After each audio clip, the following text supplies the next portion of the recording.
Positive দিয়ে একটা easy একটা আই মেকআপ তোমাদের সাথে শেয়ার করব। যদিও আমি এটা অনেকটা ভিডিওতে দেখেছিলাম, কিন্তু এখন দুঃখের বিষয় ফেসবুকে এখন সেই ভিডিওগুলো দেওয়া যাবে না। দিলে হয়তো বা আমার পেজের জন্য প্রবলেম হতে পারে, যার জন্য এখন তোমাদের সাথে এইভাবে শেয়ার করে নিচ্ছি। তো প্রথমে আমি একটা আপুকে দেখেছিলাম একদম ন্যাচারাল একটা আই লুক করতে, সেম সেইভাবে আমি তোমাদের জন্য করে দেখাচ্ছি। আমি একটা কালার নিয়েছি, হালকা একটা লাইট কালার দিয়ে আমি চোখের উপরটাকে সেট করে ফেললাম। তারপর এখন যেটা নিতে হবে সেটা একটা কস্টিপ নিতে হবে। সে কস্টিপ দিয়ে করেছে এই আই লুকটা। তো এগুলো কিন্তু মেকআপ আর্টিস্ট এই কাজগুলো করে, যার এইভাবে করলে নাকি অনেক যেসব আপুরা আছে আই লুক বলতে পারো না বা একদম ইজি ভাবে কিছু একটা মানে আনকমন কিছু আই লুক করতে চাও, তাদের জন্য এইভাবে এই হ্যাকটা তৈরি করা হয়েছে। তো আমার কাছে কিন্তু খুব ভালো লাগে, যার জন্য এখন আমি তোমাদের সাথে সেটা তোমাদের সাথে শেয়ার করতে যাচ্ছি। তো আমি দুই চোখে কিন্তু আমার কস্টিপটা অ্যাপ্লাই করতে হবে, কিন্তু কস্টিপটা একটু কষ্ট হয়ে যায় অ্যাপ্লাই করা। যেমন চোখের মাঝখান থেকে মানে আমাদের যে আইলিডটা, সেই আইলিডের এখান থেকে ধরে তারপরে আউটার কর্নার একটু উপরের দিক দিয়ে ব্রাউ বনের ঠিক নিচের অংশ থেকে তোমার কস্টিপটা আড়াআড়ি ভাবে এখানে অ্যাপ্লাই করতে হবে। দেখো আমি কিন্তু দুইটা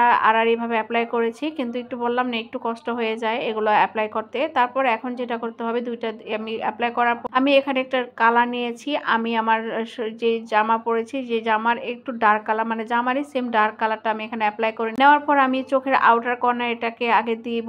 আমি হাত দিয়ে কিন্তু দিচ্ছি, এখানে কোনো ব্রাশ অ্যাপ্লাই করিনি। আমার কাছে হাত দিয়ে কিছু মানে কিছু কিছু আই লুক আছে যেটা হাত দিয়ে করতে খুব ভালো লাগে। তো আমি হাত দিয়ে দুই চোখে আমি ভালো করে এখানে অ্যাপ্লাই করে নিব। তো অ্যাপ্লাই করার পর এটাকে এমন ভাবে অ্যাপ্লাই করবা, কস্টিপে বিশেষ করে কস্টিপের যে অংশতে সেখানে একটু ডার্ক করে দেওয়ার চেষ্টা করবা, আর সাইড দিয়ে একটু হালকা লাইট ভরবে। তারপর যাই হোক, এখন আমি তোমাদেরকে বারবার দেখিয়ে দিচ্ছি কিন্তু এই কালারটা কেন যে আমার কাছে অনেক অনেক ভালো লাগে। তারপরে যে দেখো দেওয়ার পরে আমি এখন কস্টিপটা উঠানোর পালা, আমি এখন কস্টিপটা উঠিয়ে ফেলবো। দেখো আমি কস্টিপটা কিন্তু উঠিয়ে ফেলছি। উঠানোর পরে কিন্তু আমার আই লুকটা কিরকম হয়েছে এখন এটা নিও। এটা দেখো উঠানোর পর আমার কত সুন্দর সেম মানে দুইটা এক সমান হয়েছে। এখন আমি এখানে মাঝখানে একটু শিমার দিয়ে দিব। আমার ইনার কর্নার থেকে আমি আইলিডের মাঝামাঝি একটু শিমার দিয়ে নিব। আমি কিন্তু আইলিডের একদম ক্রিজ পর্যন্ত যাইনি, শুধু অল্প এই জায়গা পর্যন্ত শিমার দিয়ে আমি হাত দিয়ে কিন্তু অ্যাপ্লাই করে নিচ্ছি। আর শিমারটা সবসময় চেষ্টা করবে তোমরা হাত দিয়ে অ্যাপ্লাই করতে, হাত দিয়ে অ্যাপ্লাই করলে তোমাদের শিমারটা খুব ভালো বসে। আর এখন আমি লোয়ার লাইনে আমি সেম সেই কালারটা আমি কিন্তু এখানে অ্যাপ্লাই করে নিচ্ছি। অ্যাপ্লাই করার